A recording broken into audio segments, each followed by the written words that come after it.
Pues buenas noches a todos. Como ya ha dicho Antonio, yo les voy a presentar a Javier Benavente, les voy a hablar un poco de su currículum y de a qué es lo que se dedica. Él es profesor titular de Geodinámica Externa de la Universidad de Cádiz y además es el actual coordinador técnico del CEIMAR, que es un centro de estudio para estudio e investigación marina. Cuenta con más de 15 años de experiencia dentro de la investigación, que comenzó como alumno colaborador, luego con su tesis de la licenciatura y por último con su tesis doctoral propiamente dicha. Tiene dentro a sus espaldas más de 45 publicaciones en revistas científicas, todas relacionadas con la geodinámica externa, además de 40 capítulos de libros y un libro como editor. O sea, tiene escrito un libro como editor. Y 60 aportaciones a congresos, la mayoría de estos internacionales.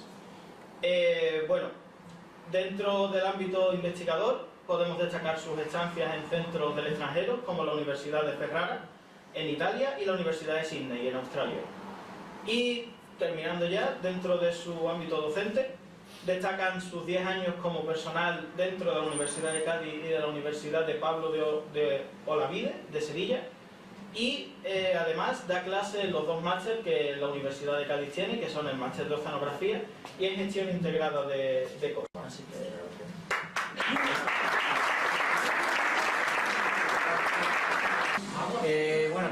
primero de todo, muchas gracias por haberme invitado a dar esta conferencia. Me alegra que también esté el señor Aparicio ahí sentado, que es uno de los responsables de Protección Civil de la Junta de Andalucía, y que con él he colaborado en algunas de estas cuestiones, no tanto relacionadas con el tsunami, pero sí con otros riesgos naturales costeros, y de hecho es una de las personas también que luego comentaré que más interesada está en, por así decirlo, en concienciar a la población y en presionar a las autoridades para que empiecen a reaccionar ante posibles riesgos naturales que podemos tener en nuestra zona.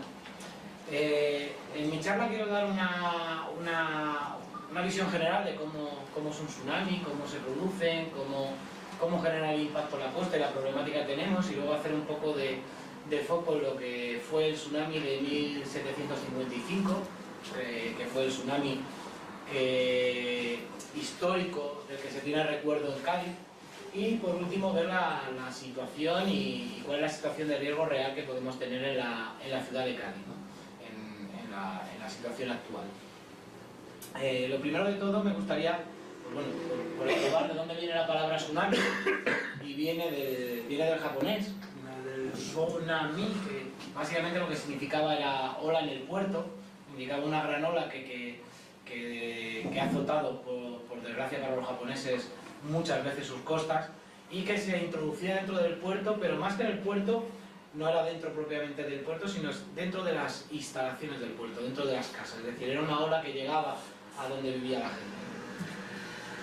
El problema que tenemos actualmente, y lo que me gustaría englobar de la situación actual en cuanto a la problemática del tsunami, no es que tengamos un mayor riesgo de tsunami que antiguamente.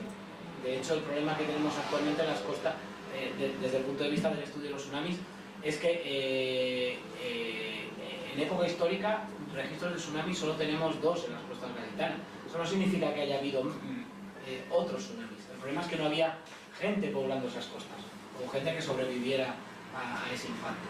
Actualmente el principal problema que tenemos tanto en Cádiz como en otras partes del mundo con respecto al problema de los tsunamis es el rápido crecimiento y desarrollo que han tenido las áreas costeras.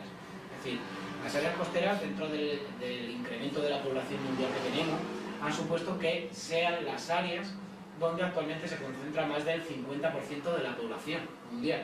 En el caso de Andalucía estamos hablando de cerca del 60% de la población andaluza concentrada en áreas costeras o cercanas.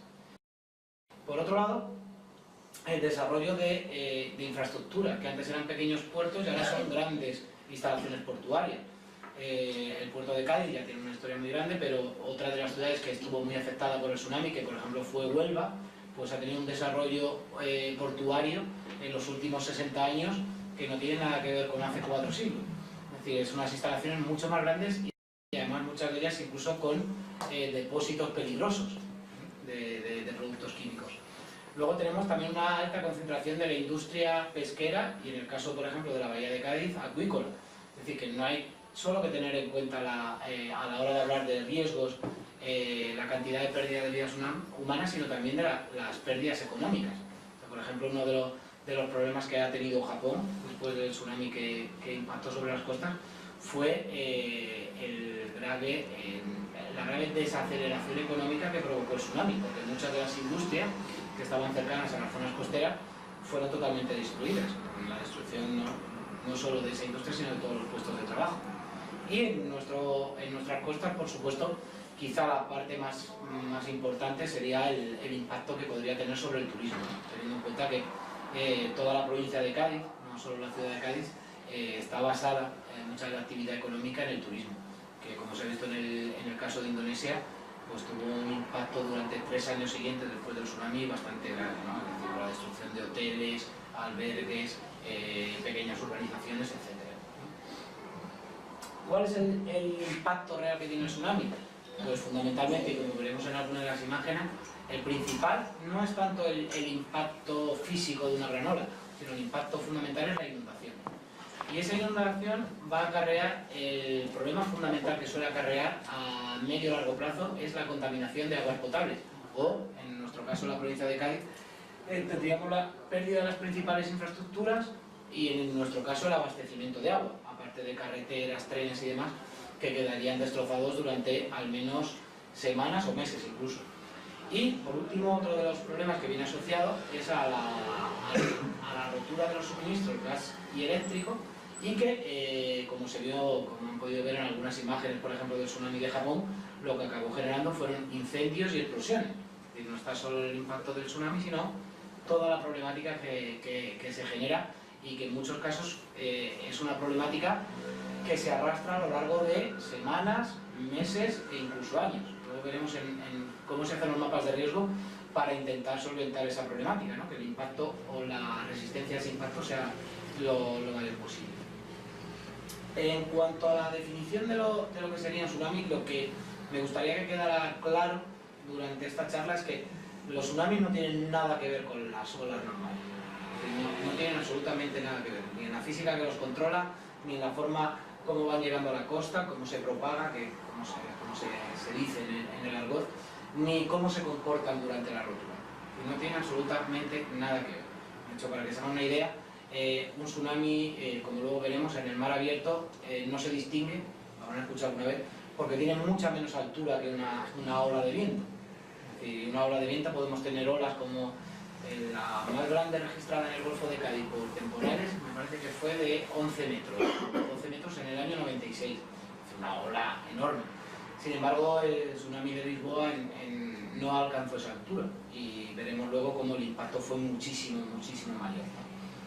La diferencia es fundamentalmente como apunto ahí, cómo se genera un tsunami, ¿no? Y el tsunami fundamentalmente se genera por una perturbación que va a desplazar una gran masa de agua, ¿de acuerdo? Es una gran masa de agua movilizada normalmente desde el fondo del lecho marino. Luego veremos que hay otras formas de origen, pero fundamentalmente los tsunamis más destructivos que ha habido se han generado a partir de terremotos. También veremos algunos ejemplos de deslizamientos submarinos, algunas veces asociados conjuntamente, ¿no? Que se produzca un deslizamiento de tierra, pero en este caso en el lecho oceánico. También por erupciones volcánicas, veremos el ejemplo del Krakatoa, y por último por meteoritos, ¿no? Son las causas más normales de los tsunamis, ¿no? Como decía, la mayor parte de los tsunamis van a ser tsunamis de origen sísmico, formados por terremotos, y la mayoría se van a dar, por las características especiales que tiene la zona del Pacífico, se van a dar en el Océano Pacífico. De hecho, como apunto ahí, la zona más potencialmente peligrosa, el 80% de los tsunamis se han registrado en el Océano Pacífico. Es decir, que dentro de lo que cabe, en Cádiz estamos en una zona más o menos segura. No es como vivir en Japón, no es como vivir en Hawái, no es como vivir en Chile, en todas las zonas del Pacífico. Pero sin embargo, también son típicos en el Océano Índico, en el Mar Mediterráneo, hablaré luego, pondré un ejemplo histórico muy característico, y en el Caribe, se han registrado, ¿no? Como vemos, precisamente el océano Atlántico, que es el océano que nos baña, no es de las zonas más potencialmente peligrosas a la hora de tsunamis. Es decir, la frecuencia con la que se han dado tsunamis en el océano Atlántico es muy pequeña comparada con el resto de los océanos y mares que pongo ahí. A pesar de que el océano Pacífico es la zona donde se han registrado más tsunamis, sin embargo, el tsunami más importante conocido realmente con datos reales es el tsunami que se registró el 26 de diciembre del 2004 en Sumatra, Indonesia. Es un tsunami que, como vemos ahí, tuvo su origen en un terremoto de magnitud 9.3, que también, hay que decirlo, que fue el terremoto registrado actualmente con los métodos que se tienen actualmente más fuerte de la historia, y evidentemente eso provocó pues, que hubiera aproximadamente unos 300.000 muertos. Es decir, estamos hablando de una cantidad de muertos como no se ha conocido por un desastre natural en una historia reciente. Eso a su vez generó 1 millón de desplazados, algunos de los cuales a la fecha que estamos, después de 10 años, bueno, sí, 10 años se ha cumplido el diciembre pasado, siguen desplazados, muchos de ellos, estamos hablando de una población enorme de gente desplazada, y sobre todo hacer hincapié, ¿no?, que es uno de los mayores problemas que hay actualmente, y es en la cantidad de billones de dólares y de euros que se produjeron en pérdida. En algunos casos, algunos países los mandó en el desarrollo a 20 años atrás. O sea, destrozó carreteras, infraestructuras eléctricas, infraestructuras de canalización de agua, y hizo que el país todavía se esté, después de 10 años, recuperando e intentando llegar a los niveles de calidad de vida que tenían antes del tsunami. El más reciente, con un impacto, para que vean la diferencia entre que un tsunami se produzca en un país desarrollado y en un país en vías de desarrollo, pues tenemos el ejemplo de Japón, ¿no?, que fue en marzo de 2011, provocó 20.000 muertos, muchísimos menos, pero aún así muchísimos muertos. Tenemos en cuenta que, como explicaré después, Japón es el país del mundo más preparado para el impacto de un tsunami, tanto en medidas preventivas como en medidas de evacuación. Tuvo en total 2 millones de personas afectadas, que fueron desplazadas, algunas siguen también desplazadas, y tuvo billones en pérdidas. De hecho, Japón, el año pasado, en torno a mitad de año, se consideraba que había vuelto a los niveles de calidad de vida y de niveles de producción industrial que tenía antes del tsunami. Pero bueno, no hay que dejar pensar que son japoneses.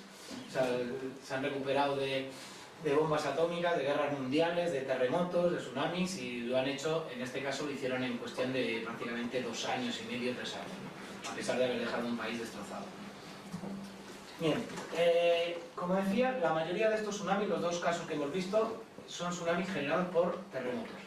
Y fundamentalmente el efecto que tienen es que se generan en una, como vemos ahí, este es un contacto de placas tectónicas, no voy a entrar mucho en tecnicismo, pero es una zona, digamos que la corteza terrestre está formada por placas tectónicas que flotan sobre un magma, sobre un manto, y unas chocan con otras, ¿no?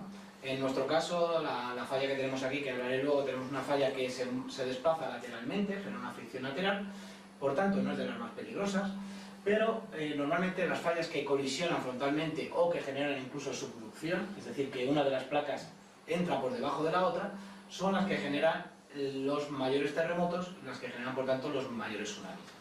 Básicamente, ¿qué es lo que genera esto? Pues que en un momento determinado estas 2 placas que están friccionando, de repente una libera tensión, es como si soltara un muelle, y entonces desplaza unos determinados centímetros, metros, en los peores casos, del suelo marino oceánico, ¿no? Ese mismo desplazamiento, esos centímetros o metros, es el que esa energía es la que levanta la columna de agua del suelo marino, y esa onda, por así decirlo, se comienza a desplazar. Cuanto mayor sea el salto de esa falla, mayor será la cantidad de agua que desplace y por tanto mayor será el tsunami. Luego, además, viéndolo en 3D, vemos como no es un contacto puntual, sino que estas fallas, estos contactos entre las 2 placas pueden tener kilómetros de longitud. Cuanto mayor sea ese contacto, cuantos más kilómetros sea y cuanto mayor sea el salto, mayor cantidad de agua se desplazará. Es decir, estamos hablando de unas cantidades de millones de metros cúbicos, lo que se está desplazando a lo largo de una falla de estas, que en muchos casos tienen pues cientos de kilómetros y se produce un salto a lo largo de cientos de kilómetros de 1 metro o 2 metros. ¿De acuerdo? Bien.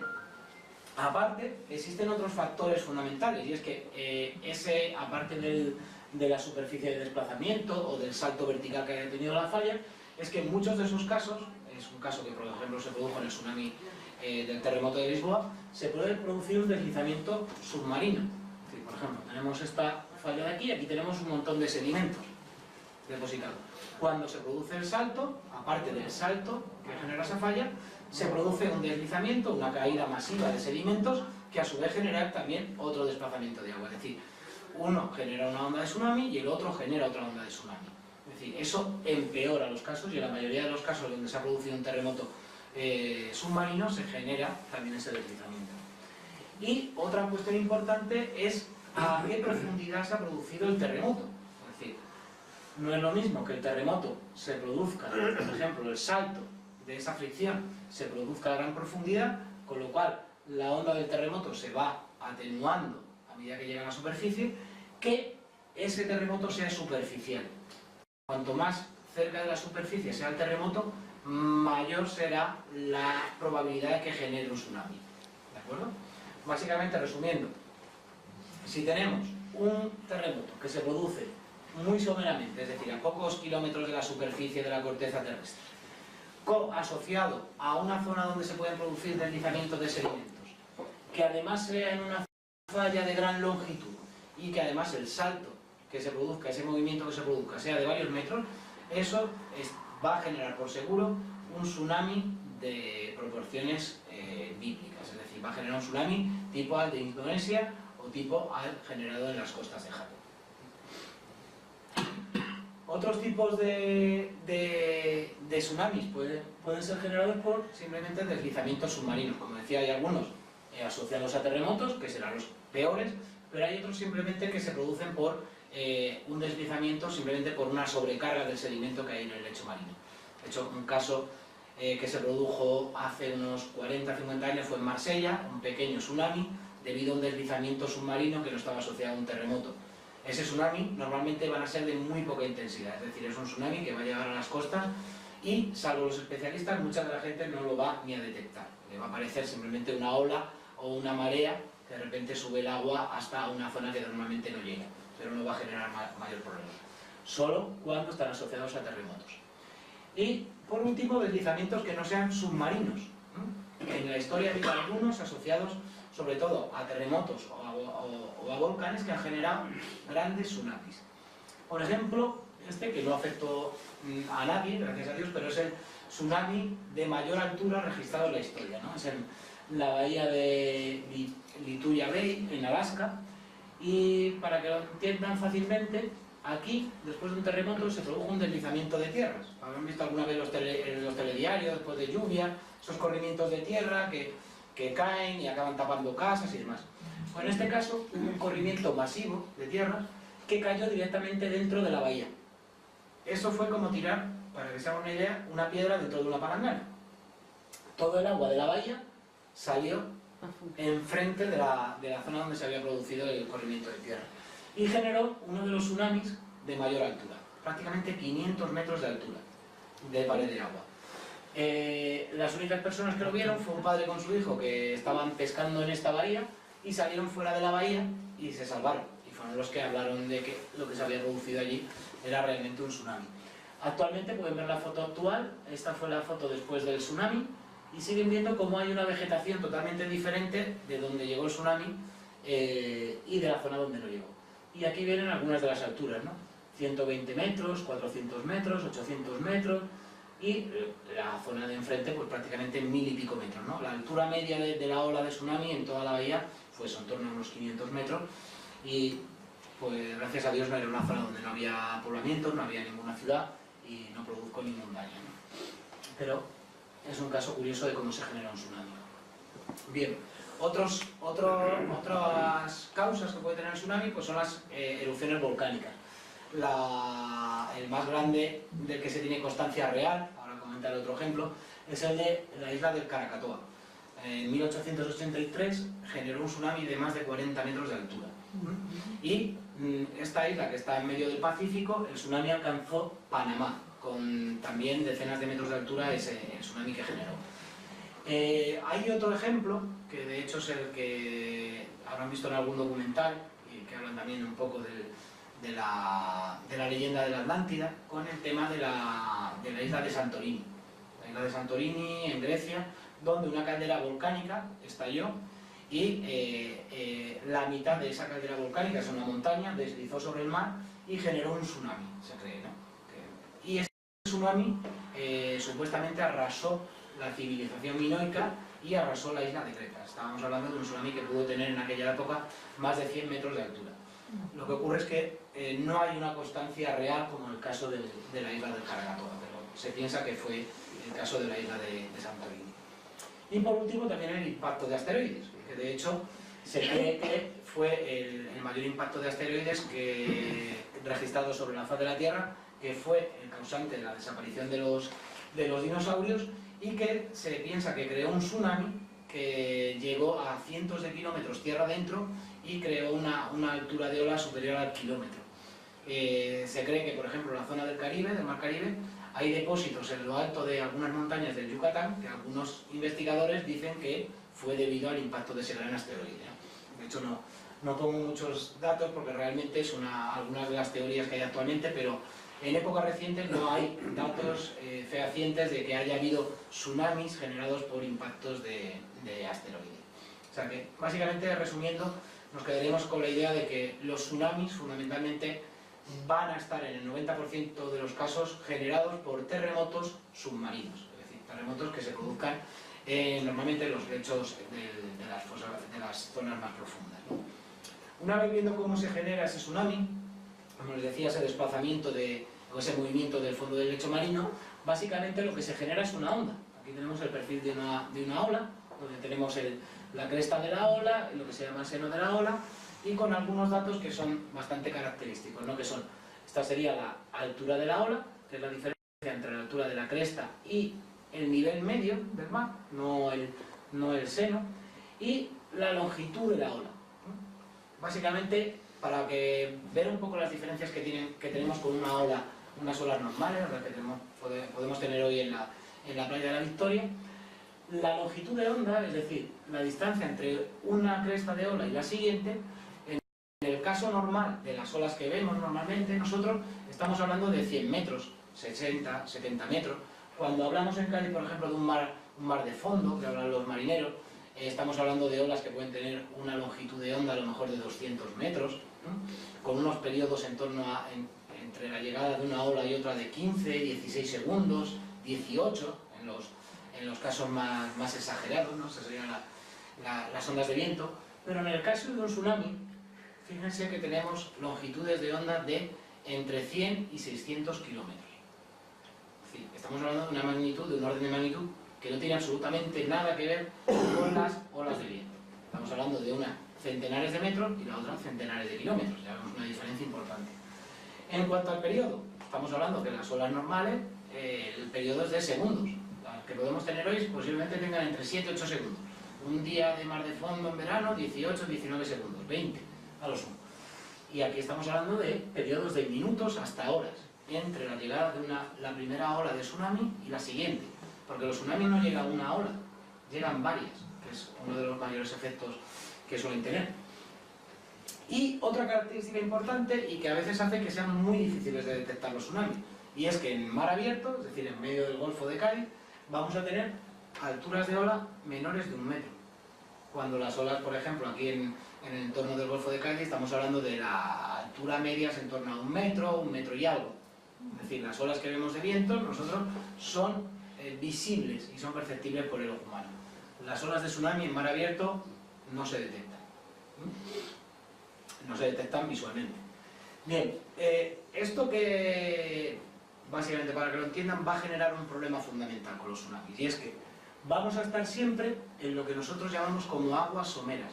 El tsunami, aunque esté en medio del océano Atlántico, el comportamiento que va a tener es el mismo que una ola prácticamente al lado de la orilla.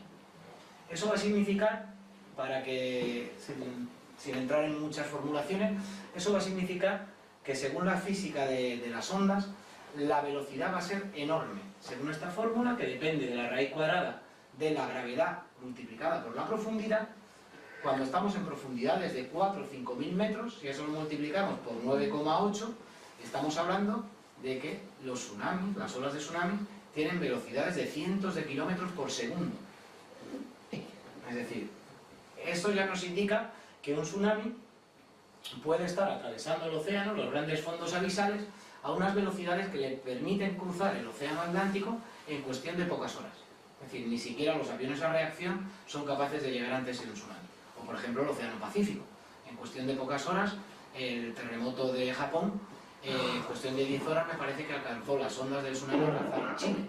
Es decir, estamos hablando de miles de kilómetros cruzados en pocas horas. Y todo viene por estas características de la ola. ¿Qué ocurre cuando el tsunami llega a la costa? Pues sin entrar tampoco en muchas explicaciones, lo que va a ocurrir es que tenemos una longitud de onda de cientos de kilómetros. Y cuando llega la ola, comienza a frenarse, porque cada vez toca más el fondo, esa ola comienza a frenarse. ¿Qué ocurre, por tanto? Tenemos el comportamiento como si las olas del tsunami fueran como un acordeón. Es decir, al llegar a la costa y frenarse, el tsunami se comporta como un acordeón. ¿Qué ocurre, por tanto? Que la altura de ola pasa de ser de 1 metro a empezar a ser de cientos, en algunos casos hasta cientos de metros. O decenas de metros. Básicamente, lo que ocurre es que, viendo a la física que a lo mejor vieron en el colegio, es la energía cinética de esa gran velocidad se transforma en energía potencial. Es decir, la energía que depende de la velocidad se va a transformar en una energía que depende de la altura. Y a medida que esa velocidad disminuye bruscamente, la ola crece en altura. ¿De acuerdo? Y aquí vemos lo que ocurre. Esas olas comienzan a frenarse. Este fue en el terremoto este es el de Indonesia y este es el de Japón. Vemos cómo las olas empiezan a frenarse. Y hay una cosa que quiero que empiece un poco a quedar clara. Los tsunamis no rompen como en las películas sobre los edificios, como se ven en algunas películas americanas, sino que por ese frenado que se empieza a producir alejado de la costa, por ese comportamiento que tienen que prácticamente para ellos las aguas someras, las aguas de poca profundidad, son las aguas de miles de metros de profundidad, hacen que las olas de tsunami comiencen a romper a cientos de metros y en algunos casos a kilómetros de la costa. ¿Por qué? Porque se cumple esta relación que tenemos aquí, o esta. Es decir, la relación entre la altura y la longitud de onda de cualquier ola antes de la rotura tiene que ser esta. Si tenemos una altura de ola de un tsunami, por ejemplo, el de Cádiz, en la zona de Cádiz en la época de Lisboa fueron entre 8 o 9 metros. 8 o 9 metros. Por la longitud de onda, que será disminuido notablemente, hacen que el tsunami, la ola, no sea estable y tenga que caer. O si hablamos en este caso de la profundidad, si tenemos una profundidad de una altura de ola de 10 metros y la profundidad aquí, por ejemplo, es de 5 o 6 metros, ya esa ola tendría que romper. 5 o 6 metros, si ven una carta náutica de Cádiz, estamos hablando de aproximadamente 1 milla de la costa, en condiciones de baja mar. Por tanto, la rotura del tsunami no se va a producir en la playa, o en el paseo marítimo, o en el puerto, sino que se va a producir, para que se hagan una idea, donde pierden ustedes la vista, en el caso de Cádiz, a lo lejos. Y eso también es una cuestión peligrosa porque muchas veces la gente, como veremos en algunas imágenes, no ve lo que está ocurriendo. Entonces, al final, ¿de qué va a depender el impacto del tsunami sobre la costa? Pues, evidentemente, la primera característica va a ser el tamaño de la ola. Cuanto más grande sea la ola, mayor será el impacto que tenga y la inundación que genere. Pero también del periodo de las olas. Cuanto mayor sea el periodo de las olas del tsunami, también el impacto va a ser mayor. El periodo va a condicionar ese acordeón que estábamos hablando, ¿no? Por otro lado, la batimetría, es decir, cómo es el fondo de nuestra costa. En el caso de Cádiz tenemos la gran fortuna de que nuestra batimetría, o nuestra costa, es una costa muy plana. O sea, para alcanzar 10-15 metros de profundidad, o sea, uno navega o tiene un barquito o ha salido alguna vez a navegar, 10 metros de profundidad en Cádiz están más allá de 2 millas de la costa. Es decir, eso permite que la energía se disipe del tsunami y la ola rompa a una distancia bastante grande de la costa.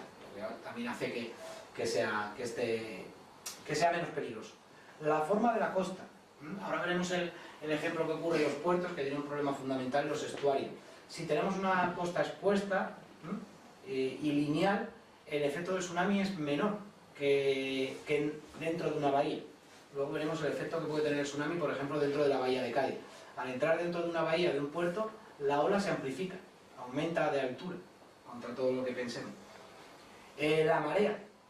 Se han dado casos donde en zonas donde la onda de tsunami ha llegado durante la bajamar, no ha generado daño. Y si ese mismo tsunami llega durante la pleamar, estamos hablando de 3 metros de agua más, genera unos daños muy importantes. Luego veremos los mapas de riesgo en Cádiz para condiciones de bajamar y condiciones de pleamar. Es muy importante la condición de marea que tengamos y si la zona es de marea, ¿de acuerdo? ¿Cómo puede aparecer un tsunami en función de lo que hemos estado viendo en la costa? Pues en la costa puede aparecer como una serie de olas rompiendo, esto que veíamos aquí, a lo lejos, puede aparecer un tsunami. Puede parecer una marea llenante muy rápida, ahora veremos un ejemplo. Yo creo que igual han visto esas fotos ya del tsunami de Indonesia, donde la gente incluso sigue en la playa mientras sigue llegando el agua y parece que no pasa nada. O incluso puede ser una pared de agua, que ahora veremos también una foto donde se ve venir una pared de espuma llegando sobre la costa, ¿no? Todo esto hace que sea muy difícil de modelar todo el efecto de un tsunami, ¿no? Desde las características que lo controlan hasta cómo se puede producir la rotura, hace que para los científicos nos sea muy complicado ver qué comportamiento va a tener un tsunami. Aquí, por ejemplo, vemos otro caso que es el mito que se suele hablar siempre de los tsunamis. Y es que, aquí un ejemplo, en el caso de Sumatra, que primero se retira el agua. Y ese es el caso, por ejemplo, que ocurrió en Cádiz con el tsunami del terremoto de Lisboa en 1755. En muchos casos, antes de que llegue la ola, el agua se retira. Y aquí vemos, esto es un velero, que ha quedado en dique seco. En Cádiz, en el tsunami de 1755, se habla como la gente vio como el mar se retiraba en la caleta. Y la gente empezó a mariscar y se metió dentro. Y puede ser un indicativo de un tsunami. Pero en muchos casos no tiene por qué llegar primero, por así decirlo, el seno de la onda, sino que lo primero que puede llegar es la onda, propiamente dicha. Es decir, no siempre esta idea de que lo primero que ocurre con un tsunami es que se retire el mar, no siempre ocurre. Aquí vemos ahora el ejemplo de donde, aquí vemos esta barquita, un día perfecto, esto fue en el tsunami de Indonesia, y aquí vemos la gente como no se retiró el agua, simplemente empezó a subir la marea, empezó a llegar una onda y exactamente igual, y es lo más parecido a un tsunami, empezó a llegar la onda de marea, en este caso la onda del tsunami. Pero en este caso no es una marea que sube como en Cádiz, desde la bajamar a la pleamar en 6 horas, sino que en cuestión de 5 minutos el nivel del mar sube 3 metros. Eso es una inundación muy rápida y muy grave. Y aquí vemos lo que ocurre. La gente, los niños, empiezan a abandonar las tumbonas, aquí los señores se siguen retirando y sigue subiendo la marea, pero sigue subiendo y eso no para. Y en cuestión de pocos minutos. Hasta que empieza a salir flotando todo y aquel que no se haya puesto a salvo, pues va a empezar a ser arrastrado por esa marea. Aquí vemos otro comportamiento del mismo tsunami, del mismo evento, en otra parte de la costa, donde a lo lejos empieza a ver romper una ola enorme. Pero la gente sigue andando por la playa. No parece que haya nada, simplemente que una ola a lo lejos pues ha roto, es más grande de lo normal, pero con la distancia no se sabe la escala. Pero esa ola sigue llegando. Aquí hay una persona que está sacando fotos. Y de repente empieza a ver que esa ola no ocurre como las olas de un temporal o de viento, que rompe y ya está, sino que sigue avanzando. Y aquí lo que empezamos a ver es lo que antes hablaba como una pared de agua. Y esa es la pared que en la mayoría de los casos ocurre con un tsunami, ¿no? Una ola que ha roto a 1 kilómetro de la costa y nosotros desde la costa lo único que vamos a ver es esto llegando. Una cosa imparable. Y aquí vemos las barcas y esta persona andando. Y aquí ya no hay más fotos, la persona se fue. Me imagino que si tenemos las fotos, la persona se salvó. Otro caso particular es el que ocurre en algunos sitios, ¿no? Esto se calculó en el tsunami de Indonesia. Y lo que ocurre es que si aquí la ola de tsunami tuvo, por ejemplo, 5 o 6 metros, dentro de una bahía, donde la gente se pensaba que estaría más protegida, la onda de tsunami, por así decirlo para que lo entiendan, sufre un proceso de frenado mayor que en la costa abierta. La onda se alza todavía más y la altura de la ola de tsunami fue mayor en esas ensenadas. Es decir, que si aquí fuera tuvo 4 o 5 metros, dentro pudo tener en torno a 8 o 9 metros de altura. Es decir, que el impacto fue mucho mayor dentro de un estuario. Luego veremos un ejemplo de lo que ocurrió, por ejemplo, en Japón. Y por el caso contrario, lo que puede ocurrir, y por ejemplo la ventaja que tenemos en Cádiz, luego lo veremos con el modelo, es que haya arrecifes, bien sean artificiales o incluso naturales, ¿no? Si se han bañado en Cádiz en verano en bajamar, en una bajamar buena, ven como paralelo a la costa, que alguna gente lo llama el camino del arrecife, o algunos ya llaman la zona de la garita, porque dicen que hay algunas zonas que había poblamientos romanos en esa zona, que no es real, ¿no? Pero es una zona, es un arrecife natural, y donde normalmente los temporales nosotros vemos romper esas olas. Pues la existencia de ese arrecife genera una protección muy grande. Es decir, hace que las olas rompan allí, que la energía se disipe en gran medida allí, aunque luego llegue pues, lo que es todo el muro de agua que acabe llegando a la costa. Mira, aquí vemos el ejemplo, ¿no? Contrario en el caso de Japón. Este es el tsunami de Japón y vemos cómo no es un arrecife artificial, pero sí que es un dique de contención creado para evitar la inundación de este río que va por aquí. Y precisamente el tsunami lo que hizo fue, en gran medida, disipar la energía en ese dique, precisamente. ¿De acuerdo? Con lo cual, esta zona se vio menos afectada que otras partes de la costa de Japón. En la otra imagen que fue muy clara en muchos de los telediarios fue la onda dentro de este estuario. Era un estuario, un puerto pesquero había dentro, y esto precisamente eran barreras anti-tsunamis dentro de ese estuario construidas por el gobierno japonés. Calculadas para cómo se iba a comportar la ola, calculadas para una ola de en torno a 7-8 metros, como fue la ola del tsunami de Japón, pero la onda al entrar dentro del estuario y al entrar dentro de ese puerto pesquero, la onda se amplificó y sobrepasó las defensas construidas y calculadas por los ingenieros para esa protección. ¿Qué hizo? Desbordó y de hecho creó un problema luego todavía peor, y es desbordó y luego el agua no pudo evacuarse. Toda esa zona quedó inundada durante días. Bien, ¿qué cuestiones hay que calcular a la hora de cuando tenemos un tsunami, ¿no? Hay varias cosas que son importantes a la hora de calcular. Una es la línea de inundación, es decir, el límite interno hasta dónde va a alcanzar el tsunami, que eso nos va a dar la inundación horizontal, la máxima inundación horizontal, que en algunos casos va a ser de kilómetros hacia el interior, como se vio en Japón o como se vio en Indonesia.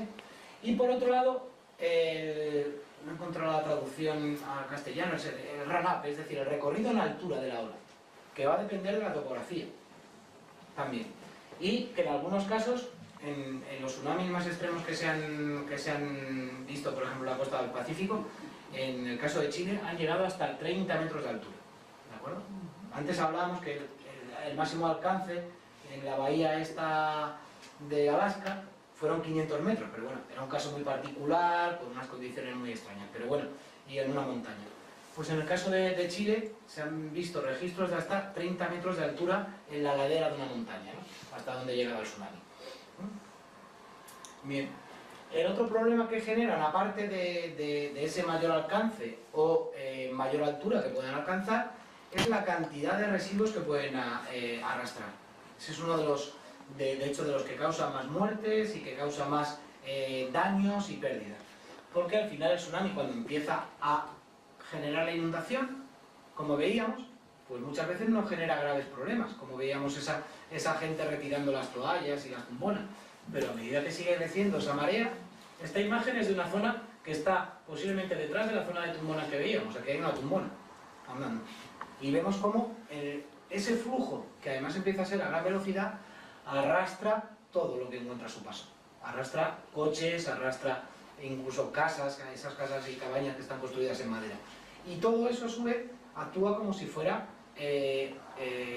proyectiles, que van a su vez golpeando otras casas, otros coches, arrastrando más residuos, arrastrando árboles, que a su vez van generando la mayor cantidad de daños. Es decir, la mayor cantidad de muertes normalmente que genera un tsunami vienen asociadas a los restos que arrastran, ¿no? Y a los golpes que va recibiendo la gente contra esos restos. Aquí vemos, de hecho, el grado de arrasamiento y destrozo que puede generar. Esto es una bahía en Indonesia, antes del tsunami de Sumatra y después. Vemos cómo no quedaron ni casas ni prácticamente nada de vegetación. Quedó totalmente arrasado. Aquí vemos otro ejemplo, antes del tsunami y después del tsunami. Todo arrasado, con todos los árboles, cabañas, etcétera, arrastrado kilómetros hacia el interior. Y aquí, por ejemplo, en Japón, allí es donde está el mar. Esto es una... Por eso les hablaba del recorrido en altura, ese run-up, y el recorrido en distancia. El run-up de esta ola no fue muy alto, o sea, posiblemente fueron 3 o 4 metros, pero estamos hablando de una llanura, una zona como puede ser la bahía de Cádiz. Es decir, esto puede alcanzar decenas de kilómetros hacia el interior, porque no hay ninguna zona elevada. Y durante esa decena de kilómetros va arrastrando todo lo que encuentra a su paso y que no es lo suficientemente fuerte para resistir ese flujo, esa velocidad de flujo. Ya no estoy hablando de un impacto como en las películas, sino piensen en un flujo, en un desbordamiento de un río y en una inundación. Esa velocidad va arrastrando coches, va arrastrando cabañas, va arrastrando, en este caso, invernaderos, y eso es lo que va generando los daños más importantes. Aquí vemos otro ejemplo y vemos cómo el impacto del tsunami no es importante. Fíjense en estos espigones. Toda la costa es arrasada, pero los espigones siguen en pie. Es decir, el impacto en sí de la ola no es extremadamente grande. Piensen que una ola de temporal con olas de 10-15 metros de altura destrozan un espigón. Un tsunami no, pasa por encima, el flujo él lo aguanta y solo va a arrasar con aquellas casas, coches que no estén suficientemente o fuertemente fijados al terreno. Aquí otro ejemplo también de Japón, donde todas estas casas, además de unifamiliares, pero normalmente casas de madera, que es como se construye en ese país, fueron totalmente arrasadas. Bueno, vamos a entrar ahora en cómo se puede luchar, no luchar, sino cómo se puede prevenir y mitigar el efecto de un tsunami. Pues bien, vamos a seguir el ejemplo de Japón, que es el mayor inversor que hay en el mundo en temas de prevención y mitigación, y fundamentalmente Japón en lo que más se invierte son en programas educativos. ¿De acuerdo? Luego veremos cómo los programas educativos, se ha visto ya tanto en Japón como en Chile, que es otro de los países más afectados, son los que mejores resultados dan. ¿Por qué? Porque, como decía, y como veremos a continuación, el resto de medidas muchas veces pueden dar problemas o no son suficientes. Por ejemplo, las otras medidas que tienen en Japón son la creación de sistemas de alerta. Ahora veremos cómo se hace un sistema de alerta temprana, ¿no? que avise a la población y qué problemas tiene. Han diseñado barreras costeras, como la que veíamos ahí, pero que a veces pueden fallar o que no están dimensionadas con el tamaño adecuado. Crear edificaciones resistentes, aunque la gente en una determinada zona no viva en cabañas, cuando esas cabañas pueden salir flotando. Aquí, por ejemplo, tenemos la suerte que en España no se estila construir en madera y que las casas nos gusta más bien el cemento bien anclado, ¿no? Y, por último, tener unos buenos protocolos de evacuación, que eso es lo que falta en muchos de los países, ¿no? Saber en cada momento la gente qué es lo que tiene que hacer y hacia dónde tiene que ir. Y esto solo se consigue con los programas educativos. Como decía, el desarrollo de medidas educativas normalmente lo que se ha visto que da mejores resultados, porque es muy fácil, básicamente económicamente es muy poco costoso y por otro lado es muy útil ante las limitaciones que tienen las otras medidas que vamos a ver ahora. Por ejemplo, es muy fácil desarrollar un sistema, entre comillas, de alerta temprana. Es tan sencillo como colocar un sensor de presión, que tienen muchos países ya, conectado a una boya, como la que tenemos aquí, y esa boya, cuando ese sensor de presión detecte que lo que realmente tiene ahí es un tsunami, no es una ola de viento, que es fácil de distinguir con este tipo de sistemas, comunica y la boya inmediatamente se comunica con los satélites y lanza esa alerta para que la población esté prevenida a través de los centros de alerta de tsunami. Digamos que en el Pacífico se ha conseguido que todos los países hayan formado un sistema de alerta de tsunamis que engloba a todos los países ribereños del Océano Pacífico. El problema que tiene a la hora de hacer esto, a la hora de predecir cuándo va a haber un tsunami, es que no es fácil saber cuándo un tsunami se va a generar. Es decir, nosotros solo vamos a poder dar la alerta cuando el tsunami se ha producido. Piensen que el tsunami tiene el grave problema y es que está desencadenado, como les decía, en el 90% de los casos, por otro de los riesgos naturales que, con todos los adelantos que tenemos ahora mismo en la ciencia, sigue siendo impredecible. Que no hay nadie actualmente que sea capaz de predecir cuándo se va a producir un terremoto. Es decir, solo cuando tenemos la certeza de que se ha producido el terremoto, podemos lanzar una alerta de tsunami, sin saber, como en muchos casos, si se va a producir un tsunami. Y aquí pongo el ejemplo de Chile en el año 2010, me parece que fue, donde se generó el terremoto. Al haber un terremoto, en Chile rápidamente tienen el protocolo de alerta de tsunami. A través de los modelos de simulaciones de terremoto y simulaciones de tsunami, alguien, que todavía no se descubrió, decidió que ese terremoto no había generado un tsunami. Y no se lanzó la alerta de tsunami. ¿Qué ocurrió? Que el tsunami generó más muertos de los esperados, no en el último, en el penúltimo terremoto en las costas chilenas. Años después, en el terremoto del año 2012-13, hubo otro terremoto. La gente no hizo caso de la alerta de tsunami y directamente salió corriendo hacia las zonas elevadas. No hubo tsunami esta vez, pero ahí se vio un fallo que yo no quiero achacar a los técnicos, porque insisto, realizar un modelado de cómo se va a comportar el tsunami es muy complicado. Hay muchas variables que influyen en si se va a producir o no un tsunami y si, una vez producido, ese tsunami va a ser más o menos catastrófico. Lo importante a la hora de modelizar el comportamiento del tsunami fundamentalmente es sacar los mapas de riesgo. ¿Qué zonas son las zonas que se van a inundar en determinados tipos de tsunami, ¿no? Y sobre todo por una razón: identificar cuáles van a ser las zonas seguras para diseñar los planes de evacuación. Eso es lo que realmente va a salvar vidas. No exactamente lanzar una alerta porque se ha registrado el tsunami y la boya lo ha pasado al sistema de alerta, sino cómo funcionan.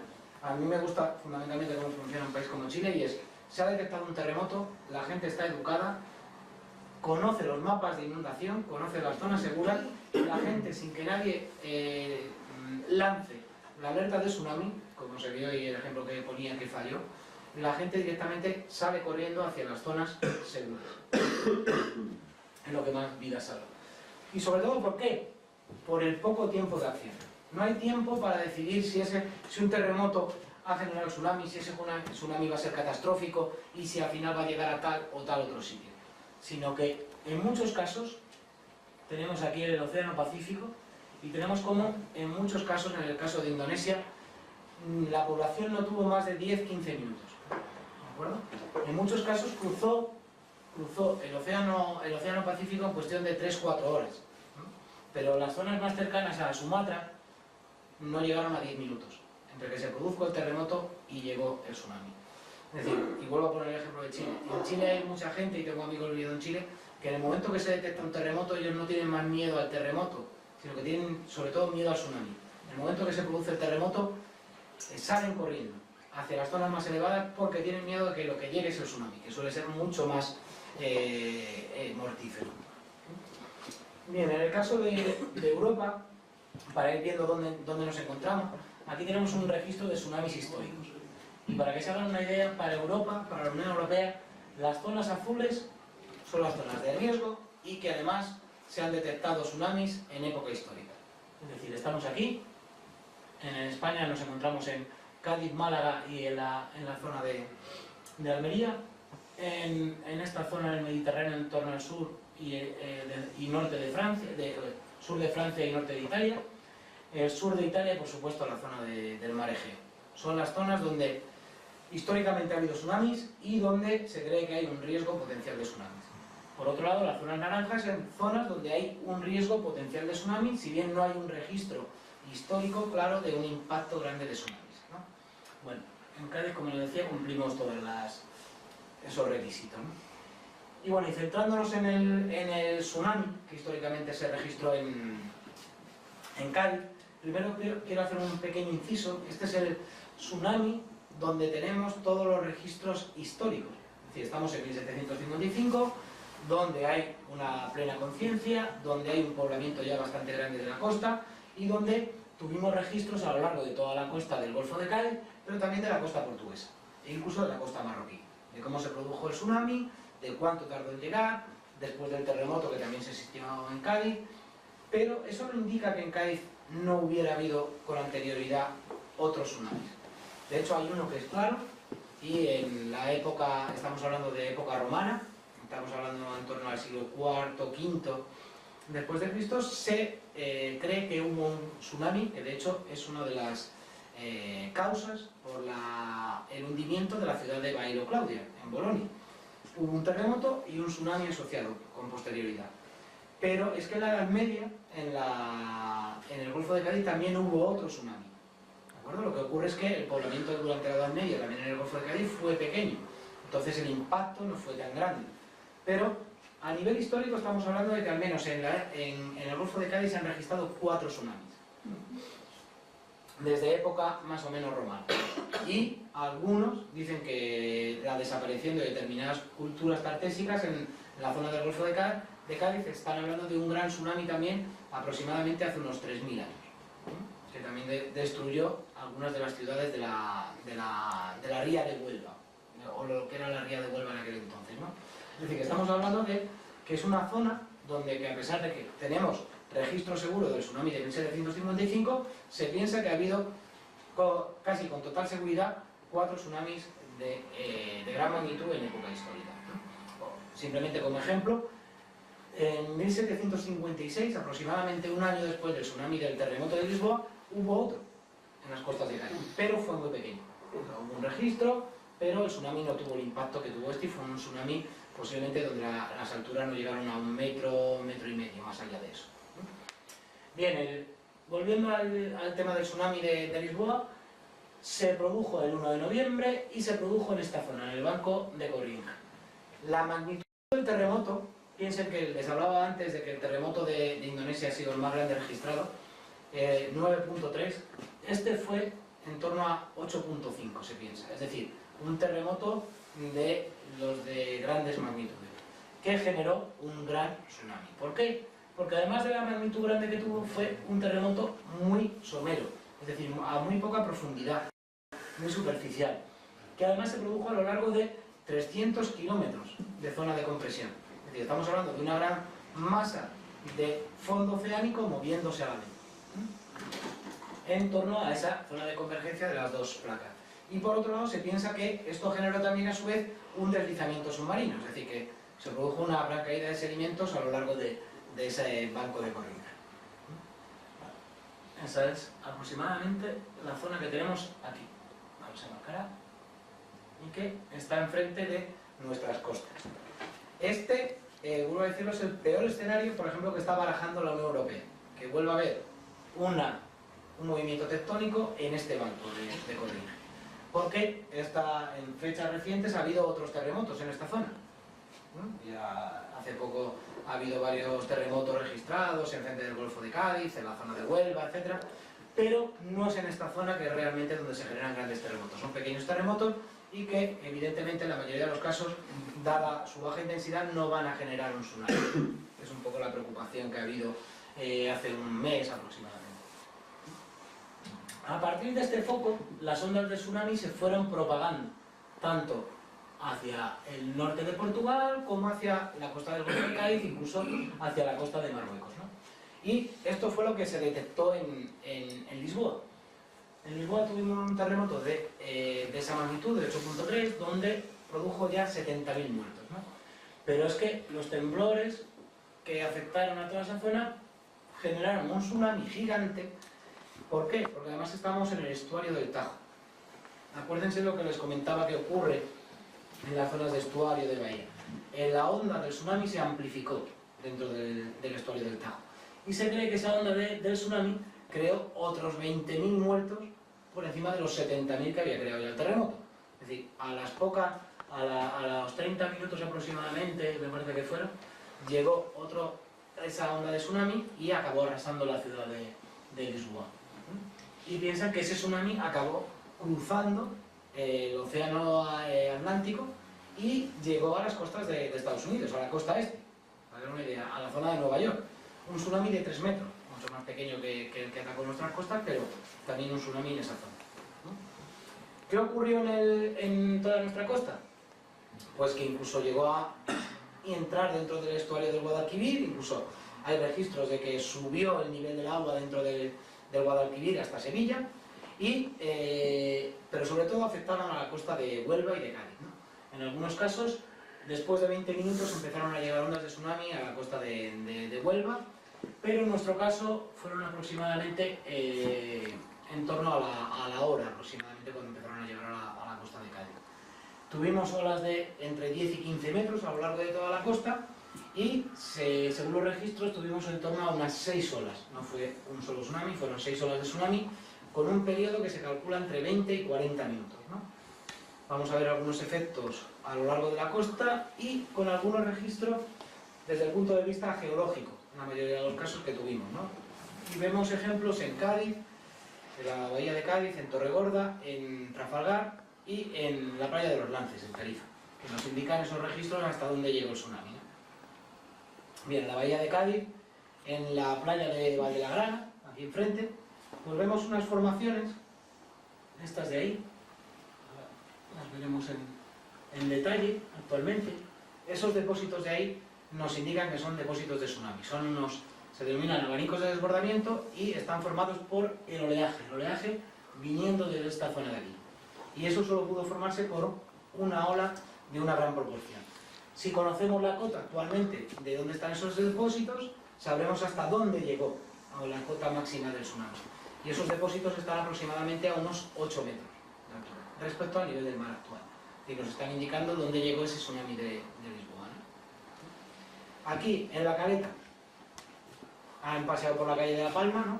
Y han visto esta plaquita de la Virgen de La Palma. Bueno, pues calculando dónde paró la ola la Virgen de La Palma, se calcula que debido a la forma que tiene la caleta, en la zona del barrio de la Viña, la altura que alcanzó el tsunami fue en torno a unos 10 metros, esa cota máxima de inundación, ¿no? La distancia, pues aproximadamente 900-800 metros mar adentro.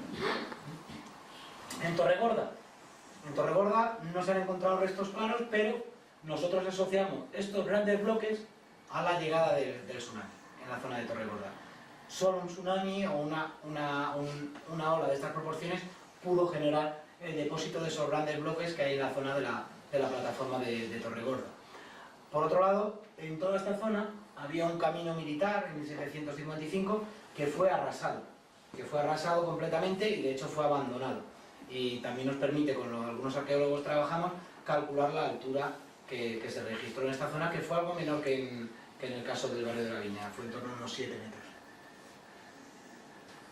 En el cabo de Trafalgar, aquí fue la altura mayor que se registró del tsunami, debido a la forma que tiene la costa y a la batimetría.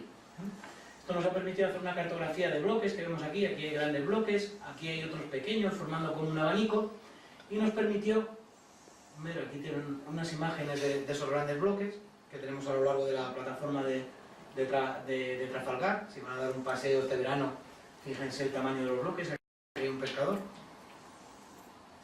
Y la distribución de los bloques nos permitió ver cómo estos pequeños bloques que se depositan a lo largo de toda, prácticamente casi hasta el faro, se llaman bloques imbricados porque están uno montado encima de otro, y esta forma de depósito nos indica que solo ha podido ser dejado por una ola en su flujo, lo cual nos indica que es una ola que ha llegado hasta esta altura, lo cual nos permitió calcular una altura en torno a unos 14-16 metros de altura de llegada del tsunami. Llegó hasta aquí y luego otra ola que llegó en toda esta zona de aquí dejando una gran cantidad de pequeños bloques depositados, ¿no? Y por último, el último sitio donde encontramos registro del tsunami de Lisboa es en la playa de los Lances, en Tarifa, ya prácticamente al lado del estrecho, donde nosotros encontramos estos depósitos, abanicos de desbordamiento como los que veíamos en Val de la Grana, pero en la playa de los Lances. Y fíjense en este de aquí, tiene un tamaño enorme, que nos indica que eso no ha podido ser un temporal no ha podido llegar hasta ahí, nos indica que es un depósito de tsunami y además, por las dataciones que hicimos, nos indica que fue del año 1755 también. Resumiendo, vemos el depósito de todo esto y nos indican cómo aquí tuvimos en Val de la Grana en torno a 8 metros, en Torregorda en torno a 6 metros, en Conil en torno a 8, en Trafalgar 19 metros y en los Lances aproximadamente 12 metros de altura. Es decir, el mismo tsunami, en función de las características diferentes de la costa, de la batimetría, fíjense la batimetría la topografía submarina que tiene tan extraña Trafalgar, y cómo se ha comportado la ola, tenemos diferentes alturas del tsunami. Y eso hay que tenerlo en cuenta a la hora de hacer los mapas de inundación. Fijándonos en el caso de Cádiz, aquí tenemos la propagación que se hizo para el proyecto Transfer. Vemos dos casos, ¿no? El peor, lo que llamamos nosotros, un escenario de 5.000, un periodo de retorno de 5.000 años, y el peor escenario, ¿no? Un tsunami como el de Lisboa, del terremoto de Lisboa, y además con pleamar. Fíjense estas alturas lo que generan. Y, sobre todo, fíjense en la inundación. Las condiciones, en caso de bajamar o pleamar a la hora de hablar de inundación, van a ser muy diferentes. Y las condiciones van a ser muy diferentes. Si vemos ahora un mapa en detalle de las zonas de mayor vulnerabilidad, vemos como en las condiciones de un periodo de retorno de 5.000 años, un tsunami grande pero en condiciones de bajamar y no de una magnitud como el del tsunami de Lisboa, vemos aquí las zonas en rojo son las zonas más vulnerables, pero no sé si se ve bien, este rayo de azul serían las zonas inundables realmente. Es decir, la inundación llegaría a pocos sitios, ¿no? Sin embargo, en el caso del tsunami como el de Lisboa, vemos como prácticamente toda la ciudad, menos estas zonas de aquí, en torno a Bahía Blanca y el casco histórico, la parte central del casco histórico, estaría afectada por la inundación. El hecho de que sean unas zonas más vulnerables u otras, esos tonos rojos no indican solo la mayor zona de inundación del tsunami, sino también la mayor zona de concentración de población, que ese es el mayor problema. Es decir, el centro es muy poco inundable, por así decirlo, pero es muy vulnerable por la densidad de población que tiene. La altura de ola y la altura de inundación serían mucho menores en el centro, la cota de inundación, que en la zona del paseo marítimo o la avenida. Pero la densidad de población, por ejemplo La Viña, es muchísimo más alta que en muchas zonas de la avenida, incluso de la zona de Segunda Guada. Eso hace que aparezca como una zona vulnerable o mucho más vulnerable, pero no indica que la zona de inundación sea mayor.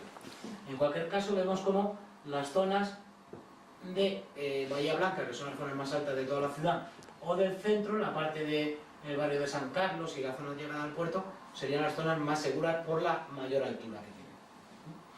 Por otro lado, hay una cuestión importante en cuanto a la hora de hablar de vulnerabilidad, y es en cuanto a las infraestructuras. En Cádiz hay un problema, y es que muchas de las infraestructuras más importantes, como por ejemplo puede ser residencia, como puede ser el hospital, se podrían ver afectadas por el tsunami.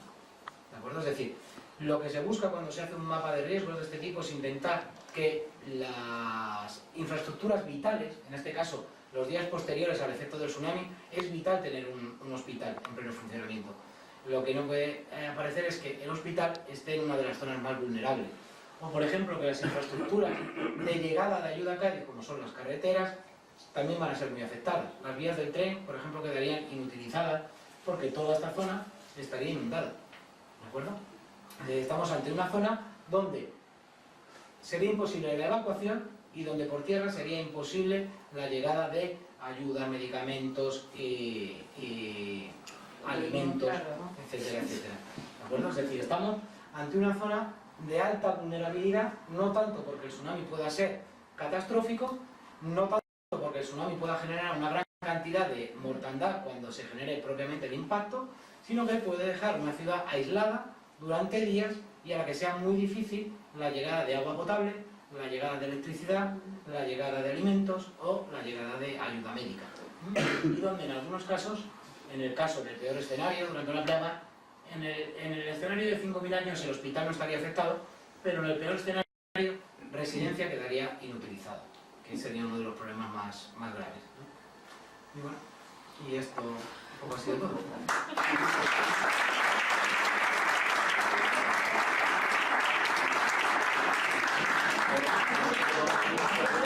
Dos preguntas, profesor. Una, aquí no hay montaña. ¿Tiramos para los circulares?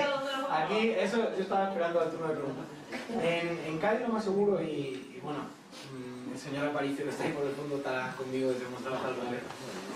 El problema está en que ocurriera lo mismo que ocurrió en el tsunami de 1755, ¿no? Que cuenta la historia que la mayoría de la población intentó salir de lo que era Cádiz, que era simplemente el Cádiz, no la zona de Puerta Tierra. Entonces el alcalde de aquel entonces cerró las murallas y no dejó salir a la gente.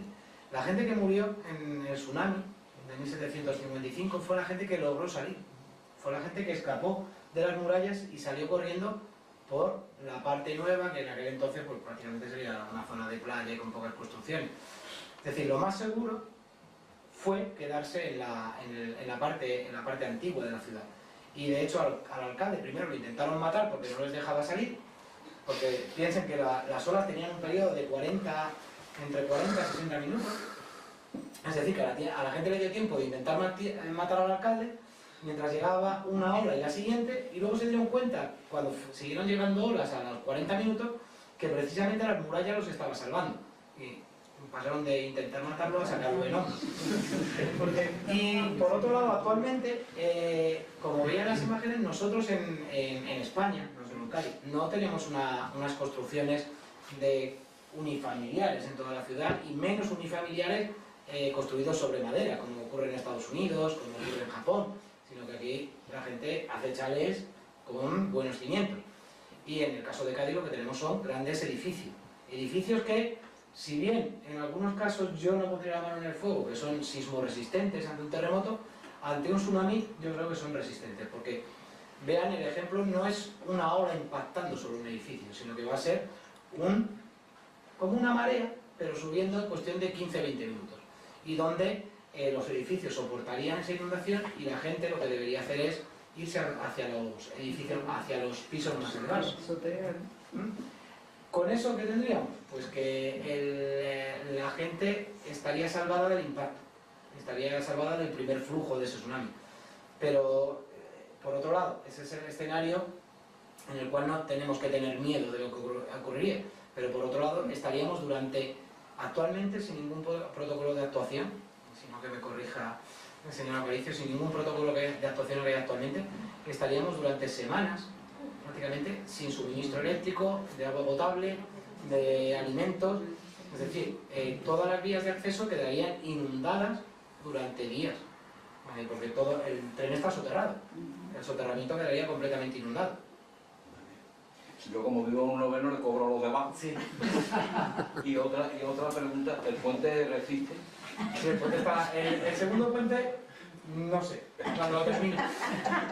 Pero sí, el puente resiste. Tenemos una entrada, bueno, posiblemente esté cortada por Puerto Real. El problema es que la entrada no solo se corta, es que queda toda la zona de cortadura, quedaría inundada, la carretera, el tren y demás. Claro, También, o sea que el acceso de entrada por Puerto Real quedaría. Puerto Real posiblemente, las cotas que tiene Puerto Real en algunos de los mapas que hemos visto, gran parte de Puerto Real quedaría inundado. También. Y el puerto, por supuesto. En el puerto de Santa María, en la época del tsunami de Lisboa, la onda del tsunami entró y se produjo una pequeña elevación de esa onda y generó también fuertes daños en el puerto de Santa María. O sea que gran parte de la parte vieja del puerto de Santa María quedaría inundado.